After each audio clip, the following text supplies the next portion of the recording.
I've been playing Nintendo's Mario Party Superstars for the Nintendo Switch. Nintendo shot me out a review code. Thank you very much, Nintendo. I was looking forward to sitting down with my wife and my daughter and playing a Mario Party game together as a family. And to be honest, this is the first time that I have ever done that. I've played many Mario Party games over the years.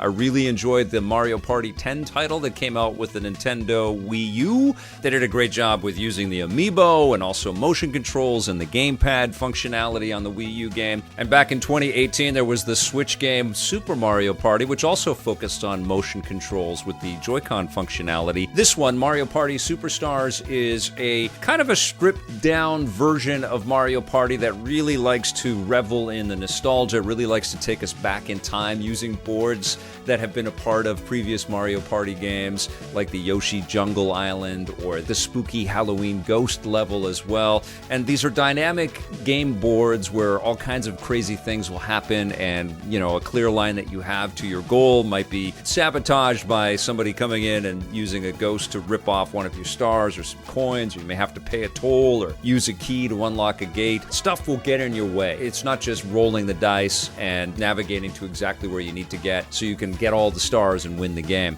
I played this with my family, though. I played this game for the first time with my family. I've always wanted to have people around me that could appreciate Mario Party together. And my wife and my daughter are both gamers. My daughter especially, she, is a huge fan of Streets of Rage 4. She loved reviewing Yoshi's Crafted World with me. She was sitting beside me playing Zelda experiences and loving those. She's a huge fan of games like Sneaky Sasquatch on Apple Arcade. She is with it. She likes games. You guys know, we've had her review stuff on the show with me. And my wife has played quite a bit. Of course, as a family, we've loved games like Overcooked and Mario Kart. And I'm laying down all of these titles to sort of set the stage for what happened when we played, because this was really an experiment for me. My wife had never jumped in on my reviews of previous Mario Party experiences. I'd always kind of played them alone and talked about all the intricacies in the gameplay and the mini games and all the features that these games have always provided. Of course, I'd played them with other people in the office, and that was fun, and that's how you get the most out of it. But this was going to be the first time that I was playing with my family, and they hated it. They both hated it. My daughter got incredibly upset with the game that we played. During the match, there was a prediction that the NPC, because it's a 4-player game, but the NPC was going to win the game. And that seemed crazy because my wife was up by 3 stars. She was clearly beating everybody, and my daughter was, kind of struggling and either in 3rd or in 4th place, and I was bouncing around a little bit. But Luigi, the NPC Luigi, was nowhere near being the winner. And he won. He won the game because after all of the random stuff that happened during the game, there's also a sort of a judgment period after the game is completed, and he won extra bonus stars based on that. And so we're all sitting there watching as this NPC who we had all dunked on. We'd given him cursed die so he couldn't progress too far on the board.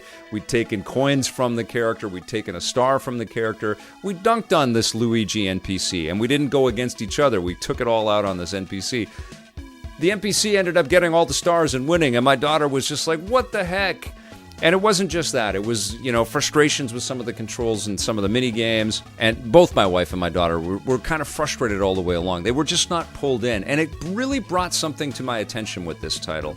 This is a game that's really made for people that have either been with Mario Party all the way along or just love the Mario universe. And there's gotta be kind of an equal footing for the appreciation of the source, but also the ability with all of the mini games. Otherwise, what's likely going to happen, and it happened for me, is that, of course, I'm familiar with a lot of these mini games. I've been playing Mario Party mini games for a long time, and I was not struggling with controls or mechanics, and I was getting it right away and doing it. And so I was winning most of the mini games, and that's not fun. And I bet that would be something probably similar in a lot of your households as well. People that would watch me review things, they're probably right into games maybe on a higher level than some of the other family members that you have in your home. And that was really eye-opening for me because right away you've got this non-level playing field, and maybe that's smoothed out a little bit if you simplify the controls with motion controls and stuff. This game does not have motion controls, so you can play this game, which is kind of a good thing. You can play it on any of the Switch devices out there, the Switch Lite, the Switch OLED, and the standard Switch as well, of course. The core mechanics of these mini games are quite fun. I actually like the sporting mini games that we got. I love playing Shell Soccer. That was probably the most enjoyable mini experience that I had in the game, quite frankly.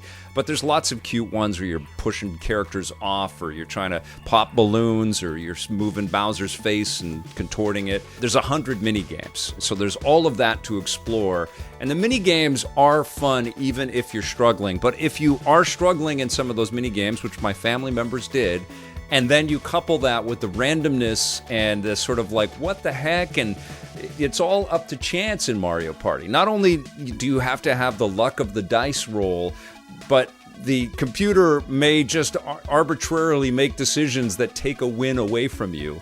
And that created a real sense of stress and disappointment. Like, my wife was asking, why the hell would we ever want to play that again? Because this is not an innocuous experience. Like, you're going to feel emotion. You're going to feel your stress levels rise. You challenged with all of these mini type of experiences, and then you get back out on the board and you see the amount of turns get taken away from you. Because ideally what you're trying to do is get as many stars as you can before all your turns are up.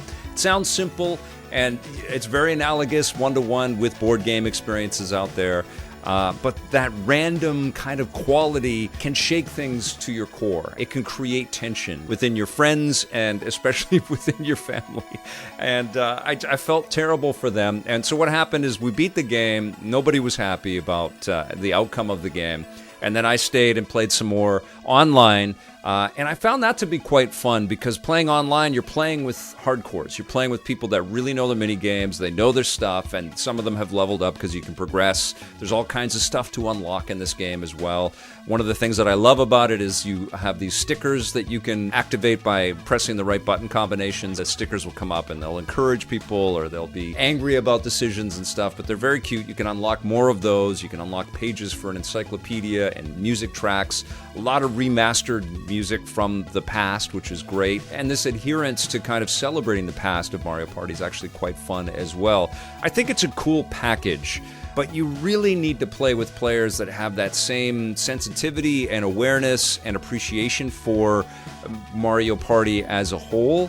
And I don't know if that exists in every household. I don't know if everybody's going to have the patience for it. I had a little more patience when I was playing with strangers, which was weird because we were all, around the same level, and I was getting challenged quite a bit more, which I enjoyed as well. But I had more fun just diving through the minigames. I had more fun sort of, jumping onto the minecart and being challenged by a minigame and then going a little bit further. There's a survival thing that you can play. There's a 3-on-1 type mode that you can play for a while. And the sports was fun as well. There's a hockey experience and there's a volleyball experience. There is a ton of content in this thing for sure.